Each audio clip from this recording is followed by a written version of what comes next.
pessoal? Muito bem. Então, temos as novas alterações, né, com relação ao calendário. Vocês já receberam? Todo mundo recebeu já os novos informativos com o adiamento do nosso retorno às aulas presenciais. Então, ficamos aí até o próximo mês, nesta modalidade online. Por enquanto, vamos continuar assim, pessoal. Portanto, teremos prova online também, certo?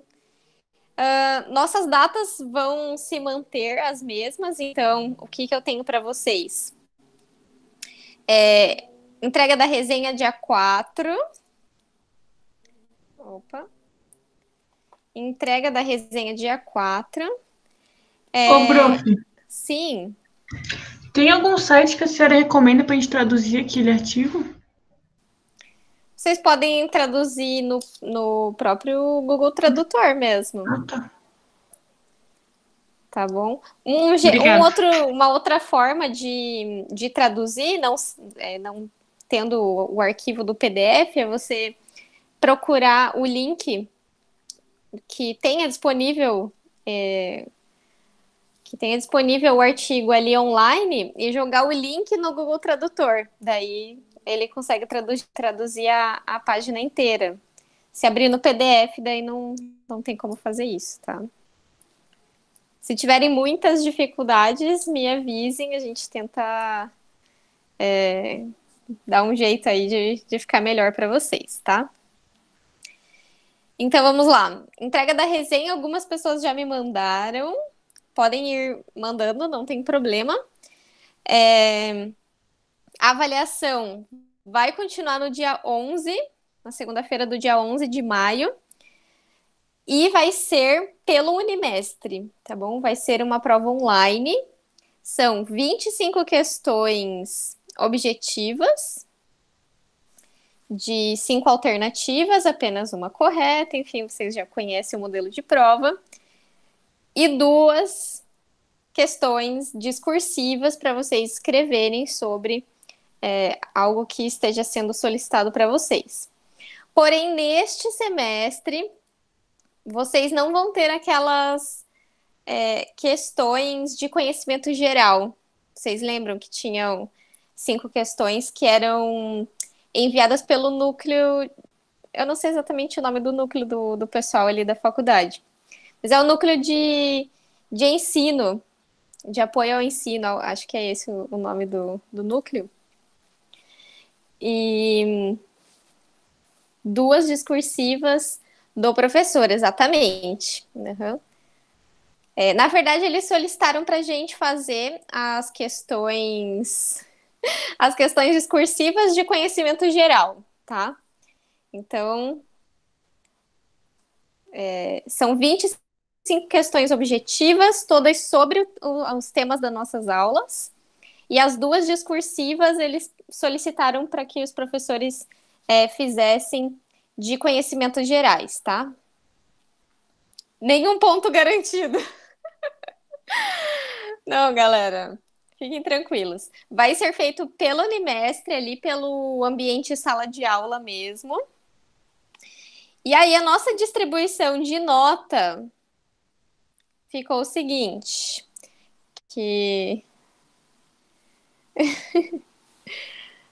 não sei, na verdade, eu acredito que tenha o tempo da aula, 3 horas, para vocês responderem, tá? Não tem tempo para responder cada questão. Não sei. Acho que cada questão não, é o tempo total ali. Certo? Qualquer dúvida que vocês tiverem, vocês podem mandar lá para o Natep. E se cair a internet? Pois é. Pessoal, realmente peso, pega leve. Em pé, vamos lá, gente. Basicamente, pensem que a avaliação teórica é a chance que a gente tem de saber se vocês aproveitaram o conteúdo ou se a professora conseguiu passar o conteúdo para vocês de uma forma efetiva, que vocês aprenderam, né? Que mais? Então, ó, como que vai ficar a nossa distribuição de notas, tá, pessoal? Avaliação teórica, eu vou pontuar para vocês 5 pontos. Então, vai valer 5 a nossa prova. A resenha, vou pontuar 1 ponto. Então, a resenha vale 1. O seminário e a apresentação que a gente fez vale 1. E as tarefas, todas as tarefas valem mais 1 ponto, tá? Cadê o slide? Deixa eu ver se eu consigo abrir aqui pelo computador. Ô, prof, mas o peso da prova sempre foi 6? Vai mudar agora, é isso? Sim, é Professores vão só para escolher? nossa disciplina, é só para nossa disciplina mesmo, tá? Que cadê? Vamos colocar aqui o slide para a gente acompanhar. Só para nossa disciplina atual, tá? A gente vai pontuar aqui agora. Sim, a tarefa, e daí a tarefa do EAD vale 2 pontos. Eu não achei uma distribuição justa manter.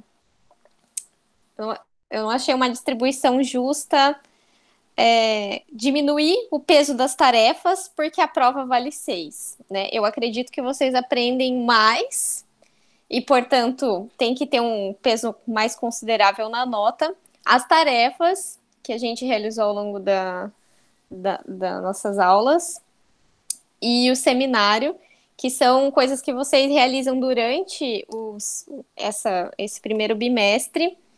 E se eu depender de 6 pontos para avaliar vocês na prova, eu fico com muito pouco recurso para trabalhar, tá bom? Então, a prova vai valer 5, beleza?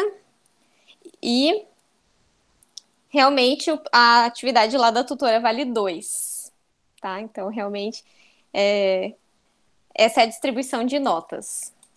Vamos ver aqui. Eu coloquei lá para vocês. Deixa eu ver aqui no meu celular. Cadê? Aqui. Aí. Então, aqui no meu celular, eu coloquei. No meu celular, não, né? Na tela, coloquei para vocês a distribuição da nossa nota, tá bom? Eu coloquei aqui para vocês verem detalhadamente como que eu vou pontuar vocês nesse bimestre. O que temos ali, ó? Os links, para quem fez, já tem 02, tá bom? Para quem fez o LinkedIn e o Lattes. Sobre compartilhar, alguém me mandou uma solicitação pedindo para eu fazer a devolutiva parcial das notas para vocês. E aí, quero saber de vocês agora qual a opinião. Eu posso compartilhar com todos vocês um arquivo ali no Google Drive, enfim, uma pastinha com as notas de todo mundo. Eu não sei se vocês têm algum problema em divulgar um arquivo só para todo mundo, ou eu posso mandar, ou eu tenho que mandar assim, cada nota para cada pessoa. Não tem problema. Se alguém se sentir constrangido, por favor, pode falar, tá? Não tem problema nenhum, eu mando individual.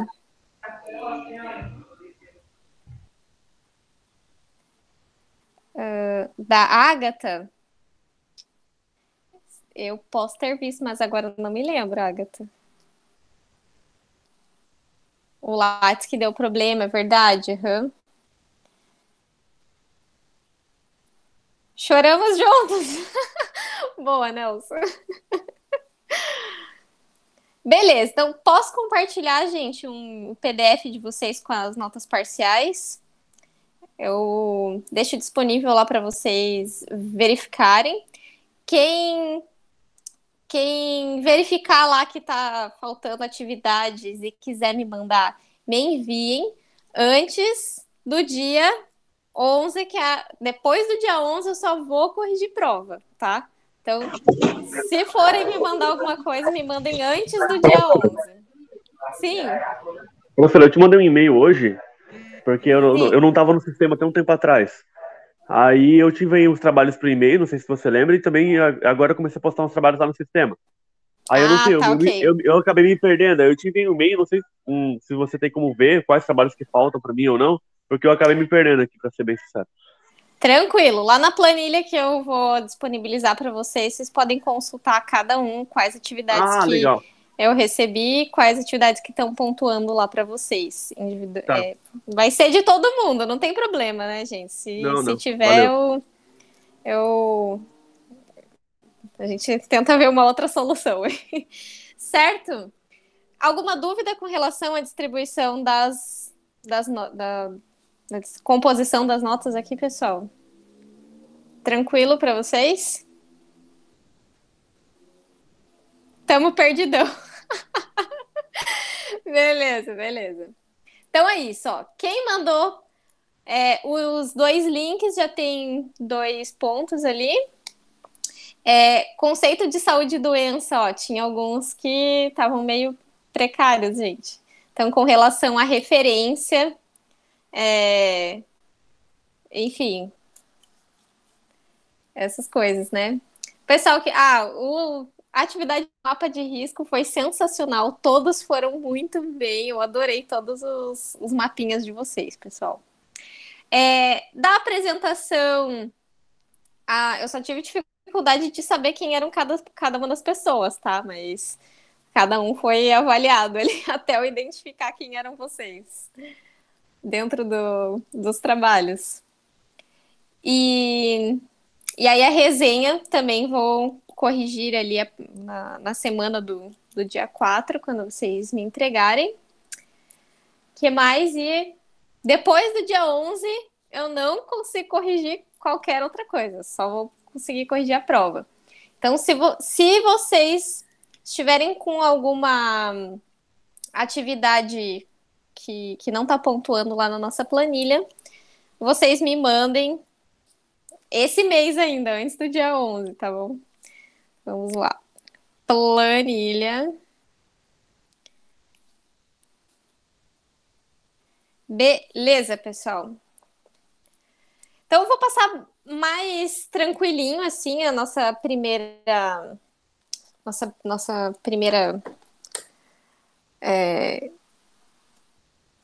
parte da aula, né? Só lembrando o que a gente viu na semana passada, foi complementando basicamente a legislação que regulamenta a saúde e segurança do trabalhador. Então, a gente viu lá NR17 com os seus subitens de levantamento, transporte e descarga de materiais, mobiliário, uso de equipamentos e ferramentas, condições ambientais e organização do trabalho. Vocês conseguiram perceber que a NR17 ela diz que precisa ter um documento que viabilize a ergonomia, que comprove que aquele ambiente de trabalho é ergonômico e que tem o mínimo de risco de desenvolver alguma lesão por origem laboral. Porém, não dá referências para que a gente possa fazer isso. São outros documentos que norteiam com relação aos limites. Então, a nossa aula de hoje é basicamente para saber aonde consultar, quais são as ferramentas que a gente tem à disposição para poder avaliar se esse ambiente de trabalho é ergonômico mesmo, se existe algum risco. E são as mesmas ferramentas que fazem o diagnóstico, e o próprio diagnóstico já nos diz exatamente o que a gente precisa mudar naquele ambiente de trabalho.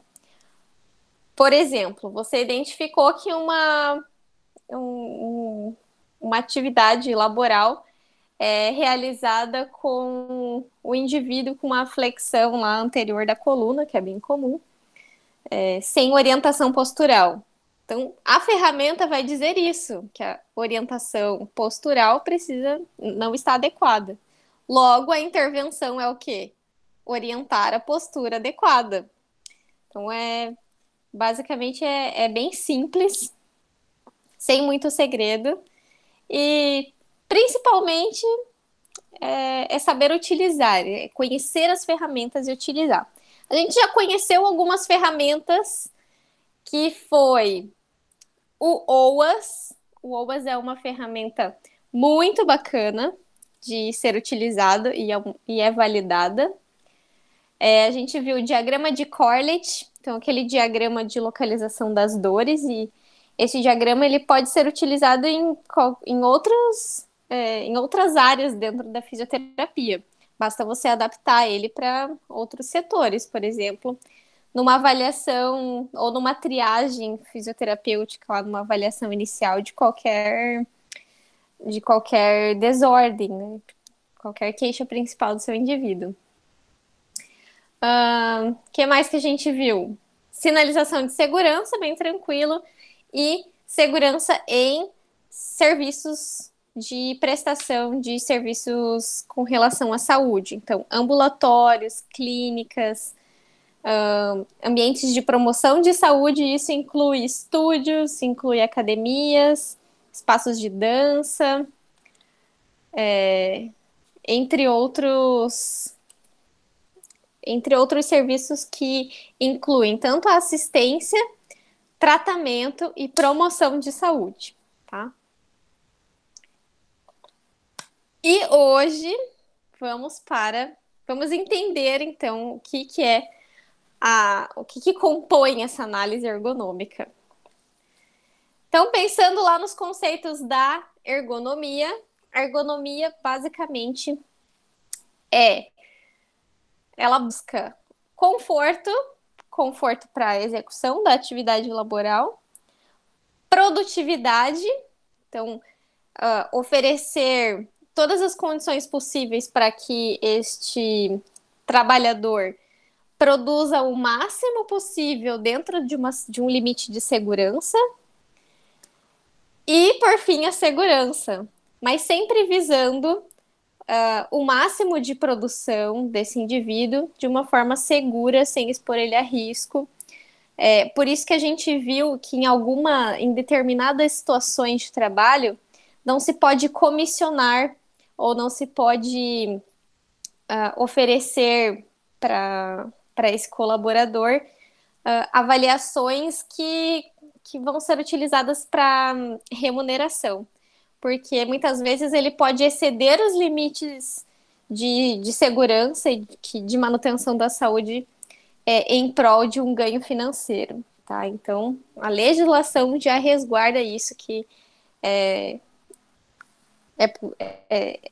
não se pode fazer em determinadas atividades laborais.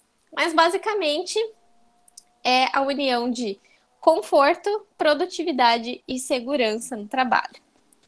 Então, a ergonomia ela está pautada em 4 pilares. O ambiente em que essa atividade é produzida, então o local de trabalho, as ferramentas que esse indivíduo utiliza para realizar as suas atividades, o processo de trabalho, então essa é a parte organizacional, quais são as etapas produtivas para que ele desenvolva a sua atividade, e as características inerentes ao trabalhador, aquele indivíduo. Então, temos aqui um conceito do Hudson Couto, que é um médico do trabalho, doutor na área de ergonomia, e um dos grandes pesquisadores e autores de livros, entre outras publicações que ele tem, com relação à saúde do trabalhador e ergonomia. Então, ele diz que não é possível existir ergonomia sem pensar no conforto e produtividade. Porque não adianta você ter lá o ambiente, pensem lá no ambiente da Google, que é sensacional, você pode trabalhar quando você quiser, você tem liberdade de escolher o horário que você vai trabalhar, é um ambiente bacana, todo desconstruído. Porém, aquelas pessoas só conseguem se manter no trabalho lá na Google, no paraíso das empresas, se elas derem resultado, se elas tiverem uma produtividade a qual é esperada. Então, não tem como a gente assegurar todo o conforto para o colaborador sem visar na produtividade deste indivíduo, tá? Bom, a ergonomia, ela pode ser física, que é o que a gente viu na aula de biomecânica e antropometria. Basicamente, a intervenção vai ser com relação à orientação postural, delimitação de ações técnicas, a organização ali do layout do ambiente de trabalho, então toda a parte de mobiliário e do próprio posto de trabalho. A ergonomia cognitiva, que vai ter a relação das qualidades e das capacidades mentais, de percepção, uso da memória, raciocínio, resposta motora, que a gente viu que está relacionada à carga de trabalho mental, tomada de decisão, o estresse no trabalho. E a ergonomia organizacional, que vai estar relacionada aos processos de trabalho mesmo, todas as condições que são ali, que permitem com que aquele trabalho aconteça. Então, são os horários, a jornada que esse indivíduo trabalha, a delimitação do começo, meio e fim da tarefa. Que mais? Então, toda a parte cultural da empresa, a entrega de resultados, por exemplo, reuniões, tudo isso está na parte organizacional. Então, para que serve a ergonomia?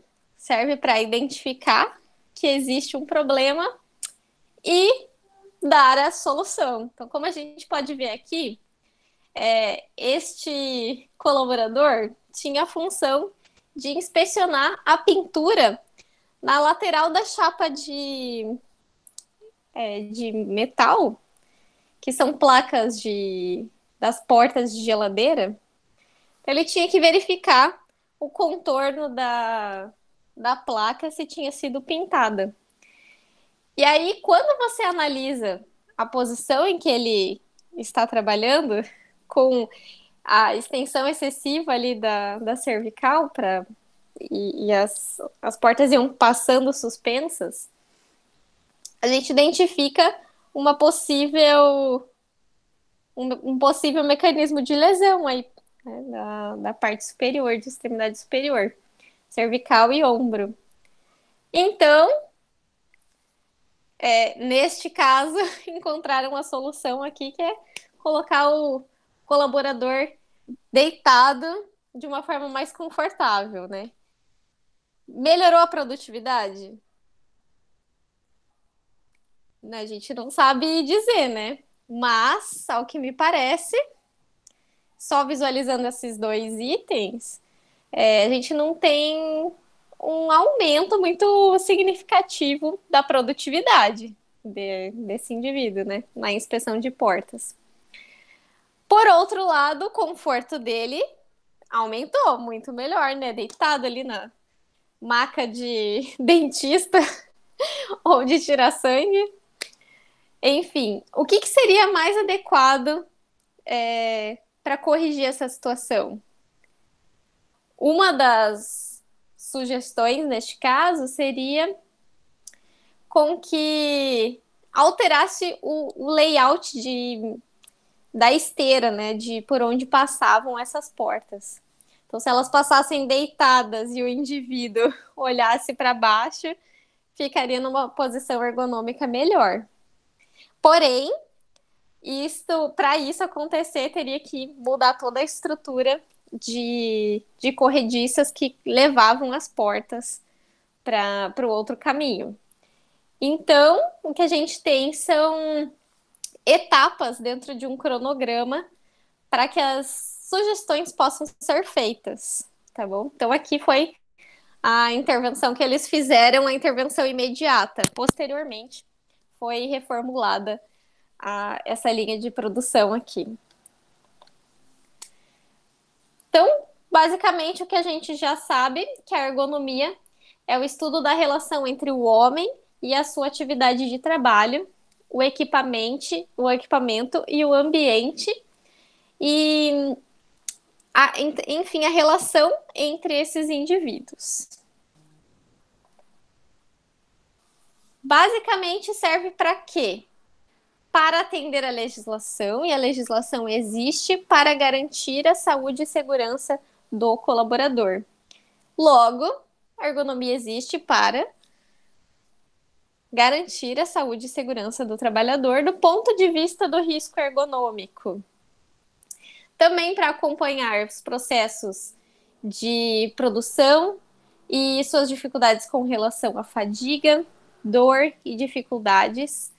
Então, identificar da onde estão vindo as queixas por parte dos colaboradores e gerar aí a documentação que vai respaldar a defesa dessa empresa em processos trabalhistas e em outros momentos, por exemplo, para certificação, para mudança de status, para aumentar o número de colaboradores da empresa. Então, conceitos importantes que a gente vai ver hoje, ó.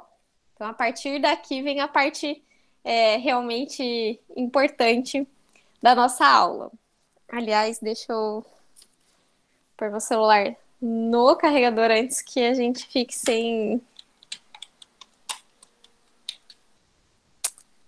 Eita, desse lado não temos. Aí.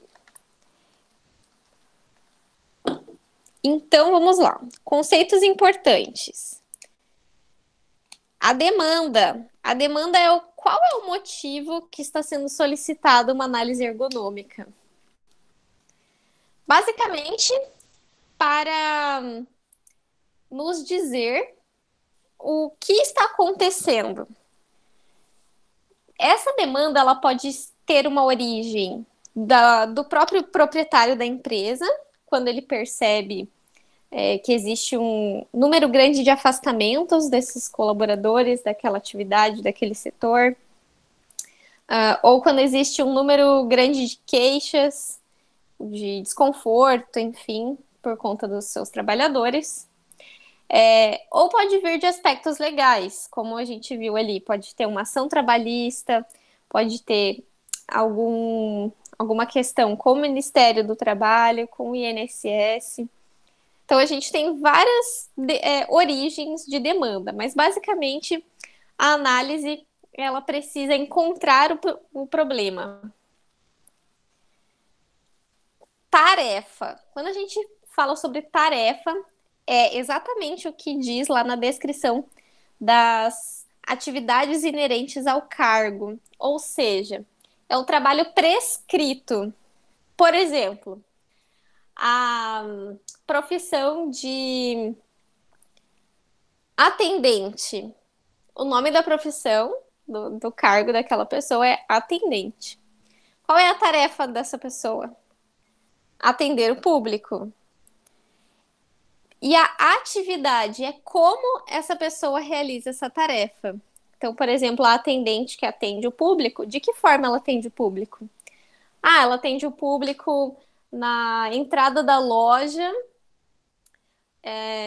ou no setor de informações, num balcãozinho de informações, em pé ou sentada, abordando as pessoas ou esperando com que os clientes venham abordar ela. Essa é a atividade, certo? Ciclos. Os ciclos de trabalho, eles podem ser determinado ou diversificado. Determinado é aquele tipo de trabalho em que as ações elas se repetem ao final do ciclo. E diversificado é quando essas ações elas se modificam a cada fim de um ciclo. E o que são ações técnicas? É cada ação realizada pelo indivíduo para realizar aquela atividade da tarefa de trabalho. Então, por exemplo, a gente tem os verbos aqui, ó: segurar, virar, empurrar, cortar. Então, por exemplo, a atendente, o que ela precisa fazer para abordar o cliente? Ela pode caminhar, se aproximar em direção à pessoa, pode oferecer algum objeto, enfim, vai depender do tipo de abordagem com que ela vai ter disponível naquela atividade laboral, certo? Então, os ciclos, eles dependem da ação técnica realizada. E dentro de um ciclo pode ter uma ação técnica, por exemplo, segurar a porta, abrir a porta. Ou podem ter uma sequência de ações técnicas. Ah, não, ela abre a porta e entrega um objeto e fecha a porta. Então, são 3 ações técnicas diferentes e fecha o ciclo, certo? Então, ciclo determinado é quando as atividades elas se repetem ao final de cada ciclo. Ah, então essa pessoa ela abre a porta, entrega o objeto, fecha a porta. Acabou o ciclo. Abre a porta, fecha a porta e entrega o objeto, né? Abre a porta, entrega o objeto e fecha a porta. Próximo ciclo. Então, a gente tem um ciclo determinado, quando a gente consegue visualizar o início e o fim daquele ciclo. E já o ciclo diversificado é quando tem atividades diferentes dentro do mesmo ciclo. E geralmente isso está mais presente em atividades dinâmicas. Por exemplo, não em linha de produção, que vai ser sempre a mesma atividade. Por exemplo, numa atividade de vendas, que você tem diferentes ações técnicas. Você pode caminhar com o seu cliente pelos corredores, você pode ir até o caixa fazer a finalização da compra, você pode levá-lo ao provador para experimentar algum item. Então, são ações técnicas diversificadas.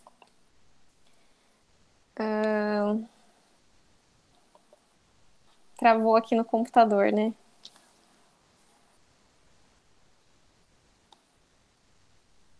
Bom, mas vamos continuando.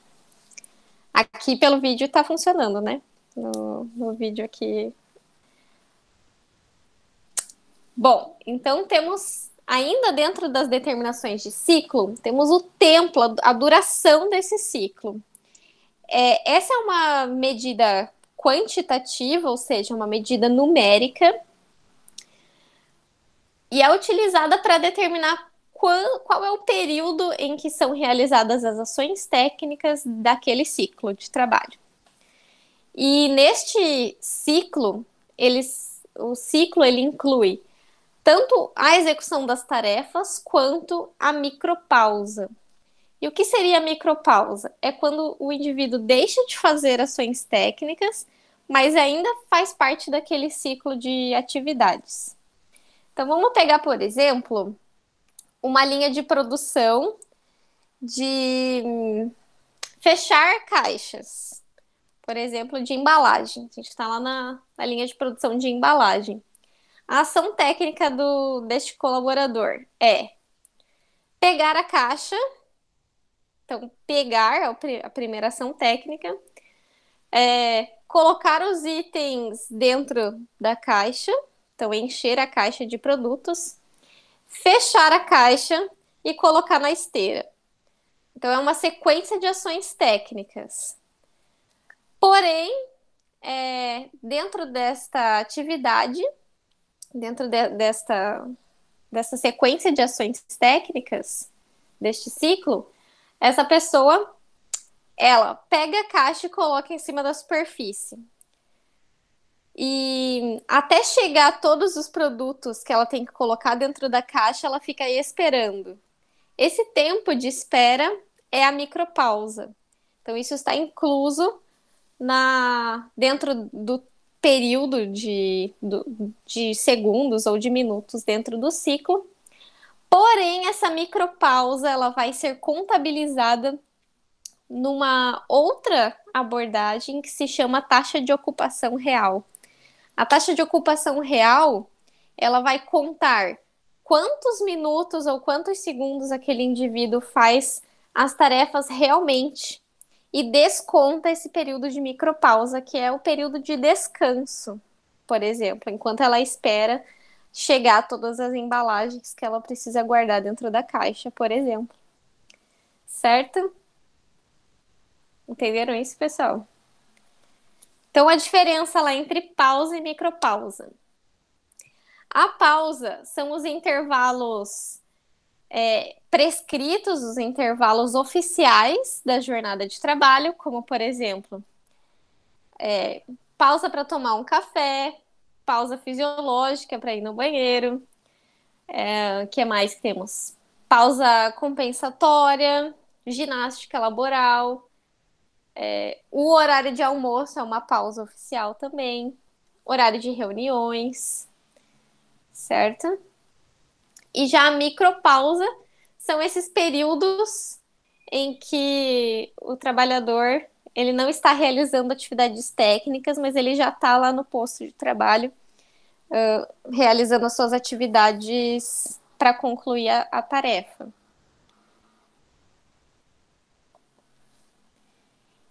E repetitividade é um conceito que tem várias definições dependendo de cada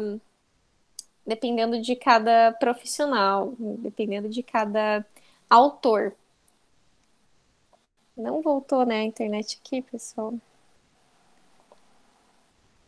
Para vocês acompanharem pelo slide? Enfim. Vamos continuar aqui.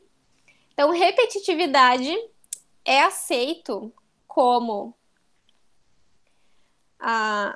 ações técnicas que são realizadas. Tá normal, pessoal? Então, ações técnicas que são realizadas dentro de um período menor do que 30 segundos. Ou seja, é quando o ciclo de trabalho ele é menor do que 30 segundos. No meu não voltou, mas tudo bem, gente. Não tem problema. Então, repetitividade é basicamente quando o ciclo de trabalho ele é menor do que 30 segundos ou quando existe uma repetição de mais de 30 ações técnicas por minuto. Por exemplo, então, esse exemplo da embalagem, do setor de embalagem, a gente tem uma sequência de ações técnicas que pode ser realizada de uma maneira mais rápida, dependendo do colaborador, ou mais lenta. Por exemplo, a gente até pode ver ali depois no videozinho que a gente vai analisar hoje, quantas ações técnicas são realizadas lá no setor de fechar as caixas. Então, existe a pega, a deposição na superfície, 2, a abertura das abas, 3, a pega da embalagem, 4, colocar a embalagem dentro da caixa maior, 5, e isso se repete, então, se são 6 caixinhas que vão dentro da caixa maior, é o dobro de atividades técnicas, de ações técnicas realizadas naquela atividade. Então, já perdi as contas, né? Já passou, já foi lá para frente. Se em 1 minuto essa sequência de atividades forem superior a 30 movimentos, a 30 ações, já é considerado repetitividade. E aí a gente entra com outras ferramentas, ou com outras ferramentas de análise ergonômica que vão nos dizer qual é a intervenção que dá para utilizar nessas atividades de repetitividade. Pode ser pausa compensatória, então a pessoa trabalha lá durante 1 hora e tem um descanso de 10 minutos, por exemplo. Tem a prática de rodízio, que é quando a pessoa trabalha lá, por exemplo, 1 hora naquela linha de produção e troca com outro colaborador para fazer outra função, para que ela possa descansar, sem perder a produtividade, então troca de função. Entre outras abordagens que podem ser realizadas, como aumento de micropausas entre cada ciclo. Enfim, várias abordagens podem ser realizadas, tá? Então, temos aqui áreas administrativas, nós temos cargos com funções muito similares. Então, dentro de um orçamento, quando você vai criar um orçamento de análise ergonômica, se é para áreas administrativas, você pode... tem que avaliar, é claro, se isso é possível, mas você pode avaliar grupos homogêneos de indivíduos, ou seja, pessoas que vão fazer a mesma atividade, você vai precisar fazer um laudo apenas, a não ser que sejam atividades muito diferentes, né? Já em áreas operacionais, aí sim existe um aumento nas atividades que o ergonomista vão avaliar, porque em atividades operacionais a gente tem um colaborador, um posto de trabalho e tarefas diferentes. Então, para cada tarefa, vai uma análise ergonômica. Para cada posto de trabalho, uma análise ergonômica. Então, esse tipo de orçamento ele precisa ser criado cautelosamente para que possa realmente cobrir todas as atividades desenvolvidas pelo fisioterapeuta para fazer as análises, certo? Então, dá mais trabalho fazer análises ergonômicas de áreas operacionais. São mais abordagens para ser feitas, mais análises a serem feitas do que em áreas administrativas. Então, postura de trabalho a gente já visualizou, a gente já verificou lá na parte de fisiologia. Postura dinâmica, quando a gente tem movimento constante, postura estática, aquelas em que não existe variação. E aqui a gente tem um dado normativo, que é a postura mantida por mais de 4 segundos. Então, quando a postura é mantida por mais de 4 segundos, pode ser considerada uma atividade estática. Então, o que a gente tem de ferramentas ergonômicas? Temos basicamente... Opa! Será que vai ficar ou não? Enfim, pessoal. Vamos ver se o computador da prof vai sobreviver ao período EAD. Então, a gente tem... Primeiro tipo de ferramenta ergonômica são os checklists. Por serem mais simples, são os mais fáceis de aplicar, são os que a gente pode aplicar para todo mundo, mas são aqueles que vão nortear quais são as próximas ferramentas que a gente precisa fazer, quais vão dar aquela ideia de quais ferramentas serão as próximas a serem avaliadas. Então, os checklists, eles identificam a presença de fatores de risco. E a presença de fatores de risco é quem vai nos dizer qual ferramenta a gente precisa usar. Então, a gente tem ferramentas semi-quantitativas, vão se basear ali em observações diretas ou indiretas, e essas observações são convertidas em números em dado quantitativo ou diagramas. Lembra que a gente viu na outra aula sobre a ferramenta do Hula, que era aquela soma de 3 batalhas navais e tudo mais? Primeiro a gente avalia parte de coluna, depois membro superior, depois membro inferior, soma lá nas 3 tabelas e acha qual é a presença do fator de risco.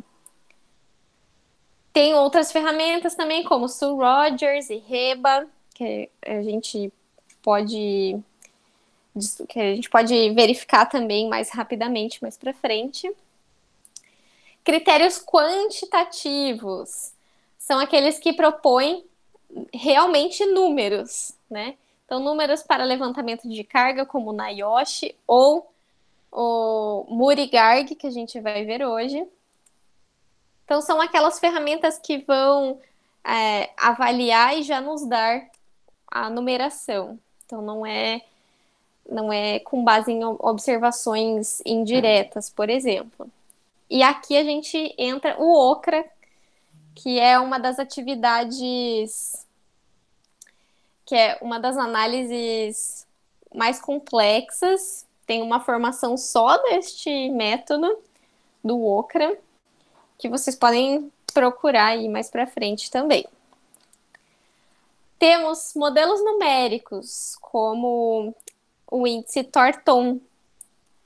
O índice Thornton é o que realmente avalia lá a taxa de ocupação real e a taxa de ocupação máxima, para ver se esse indivíduo está trabalhando dentro de uma porcentagem adequada, dentro do seu período de trabalho, se ele está trabalhando num limite muito alto, ou se ele está meio, né, dá para a gente colocar mais ações técnicas para a gente aumentar a produtividade sem perder a segurança e o conforto desse indivíduo.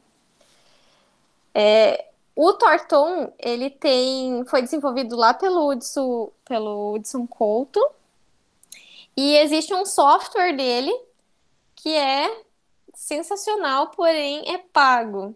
Então, dá para fazer o índice Thornton também pelas tabelas, mas existe essa possibilidade de ter o software. Então, aqui eu coloquei para vocês uma série de ferramentas que vocês podem consultar, pesquisa na internet qual é a ferramenta e tudo mais, mas para vocês terem o conhecimento de que elas existem. Beleza, Analice, depois eu visualizo, tá? Sem problemas. Então, aqui, ó, checklists. Tem vários checklists que vocês podem encontrar na internet. Avaliação simplificada vai avaliar lá sobrecarga física, força, postura e tudo mais. Checklist de Michigan, que é para avaliar sobrecarga de membros superiores. O OCRA tá aqui também. Ferramentas qualitativas, olha ali, a gente tem escala de Borg, que vocês já conhecem, né? Escala de Borg, aquela escala de intensidade, que é utilizada para avaliar várias diferentes abordagens, inclusive do esporte, de esforço físico e tudo mais. Pode ser realizada aqui também. Diagrama de Corlett, lembra que a gente localiza o ponto de dor e tem uma nota. E semi-quantitativos e quantitativos, temos o Hula, que a gente já conheceu, avalia tanto sobrecarga de coluna, membro superior e membro inferior. Temos o OCRA, que também é uma ferramenta mais complexa. O OAS, que a gente já viu, né? Que é aquela análise das caixinhas posturais. E o Murigarg vamos ver hoje também. Temos outros filtros como HSE, que é a avaliação gradativa dos riscos de lesão musculoesquelética do membro superior. Então, principalmente de punho e dedos, da mão, da parte mais da extremidade distal. E temos alguns protocolos, como Rogers, avaliação ergonômica de Malchair, e o HAL. E o HAL principalmente para atividades aí de extremidade superior, punho e dedos. O HAL, basicamente, ele é um gráfico onde o eixo X vai dar um valor, eixo Y vai dar outro valor, e bem tranquilinho de calcular o índice do HAL. E aí, softwares como o Torton e o Nayoshi, e que dá para fazer as análises também pegando os valores normativos, mas tem softwares prontos para a gente utilizar. Certo? Então, essa parte aqui a gente já passou, né? Que são os tipos de ergonomia física, organizacional e cognitiva. Vamos lá para frente na estrutura da análise ergonômica. Vamos mais um pouquinho. Então, ó, etapas obrigatórias de um relatório de análise ergonômica. Definir qual é a demanda. Fazer a análise global da empresa. Então, basicamente, ver em que momento essa empresa está no momento e para onde ela quer ir. Então, e qual é o histórico passado. Se já teve muito histórico de lesão, muito histórico de afastamento, rotatividade naquela empresa. O que a gente pode fazer para melhorar neste momento e para onde essa empresa quer ir? Ela quer crescer, quer se posicionar no mercado, quer ter uma abrangência maior. Temos que levar tudo isso em consideração, inclusive a cultura da empresa. Muitas vezes a gente tem que tentar mudar ou oferecer melhores percepções das condições de trabalho para que seja possível implementar essas mudanças, né? Analisar a população de trabalhadores, então fazer aquele estudo lembra do 95% e 5% dos percentuais desses indivíduos. Então, tanto da parte de antropometria, mas de outros fatores inerentes aos colaboradores, como faixa etária, graduação, se foi promovido, o plano de carreira que esse indivíduo tem dentro da empresa. Vamos também definir as situações de trabalho que vão ser estudadas. Então, por exemplo, dentro de uma linha de atividades operacionais, podem ter tarefas que não são necessárias laudar, por exemplo. Então, definir lá no seu relatório quais são as atividades dentro da tarefa que serão analisadas neste documento. E aí descrever as tarefas prescritas e tarefas reais, que são as atividades. Fazer lá um pré-diagnóstico, fazer a observação sistemática da atividade. E é importante lembrar que a primeira coisa que você vai fazer no dia de coleta, lá no local de trabalho, é fazer a entrevista com os colaboradores. É onde a gente vai ter todas as informações relevantes vão sair dali, na entrevista com o colaborador. Então, primeira coisa, entrevista com o colaborador para identificar todos os aspectos relacionados a conforto, a ergonomia, a desconforto, queixas com relação à organização da empresa, com relação ao desempenho das tarefas, as posturas adotadas. O que mais? Fazer o diagnóstico. E aí, fazer o diagnóstico aqui pode estar incluído o uso de ferramentas ergonômicas. e validação do diagnóstico também pode ser constituído pela avaliação com as ferramentas mesmo, que vão dar resultados quantitativos e qualitativos. Fazer lá a sugestão de modificações e alterações para melhora do que foi diagnosticado, né?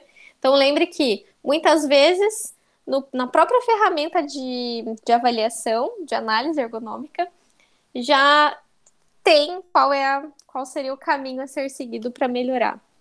Se tem uma coisa que está inadequada, basta tentar readequar esta situação de um jeito mais ergonômico, de um jeito melhor. Cronograma para implementação, então tem que ser uma meta realista. Por exemplo, este ano, os cronogramas que eu elaborei, eles foram comprometidos pela situação atual, né? Mas tem aí uma previsão de retorno mais para frente, então a gente pode readequar esse cronograma. Acompanhamento das modificações, então se é um consultor de uma empresa, você vai agendar lá para dentro do cronograma, daqui 1 mês eu retorno ver como que ficou, daqui 3 meses eu volto para ver se o layout foi mudado, o mobiliário foi trocado, foi readequado, enfim, dentro daquele prazo realista para cada empresa. Certo? Então vamos... Então, agora eu tô com um problema com o meu computador. A gente ia fazer... Eu vou arrumar o meu outro computador aqui para conseguir passar o videozinho para vocês. Para a gente fazer análise de algumas ferramentas. Então, eu subi lá no ambiente virtual para vocês 4 ferramentas ergonômicas. Então, todos que puderem, peguem lá essas 4 ferramentas. A gente vai utilizar elas para fazer a análise do videozinho que eu vou passar para vocês, tá? Então, a gente tem algumas tarefas que a gente pode analisar.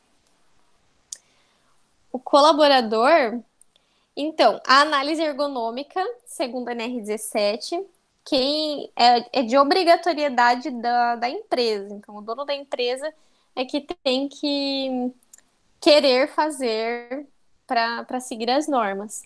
O colaborador, ele pode entrar em contato com o SESMIT ou com os membros da CIPA, falando que talvez seja necessário fazer uma análise dessas. E aí, esses órgãos, né, quando eles existem ali na empresa, quando é uma empresa maior, vão falar com seus gestores para que isso seja realizado.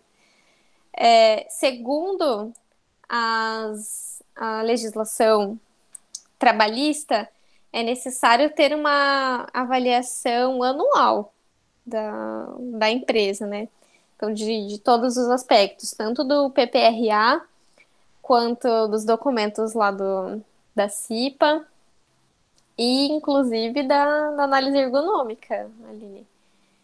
Então, de repente, sim, tem que saber para quem vai solicitar, né? Pode ser, de repente, para o seu gestor ou para o pessoal da área da saúde, mas, infelizmente, não é o colaborador que vai diretamente solicitar a contratação desse serviço. Certo? Então, eu coloquei aqui para vocês. Minha nossa.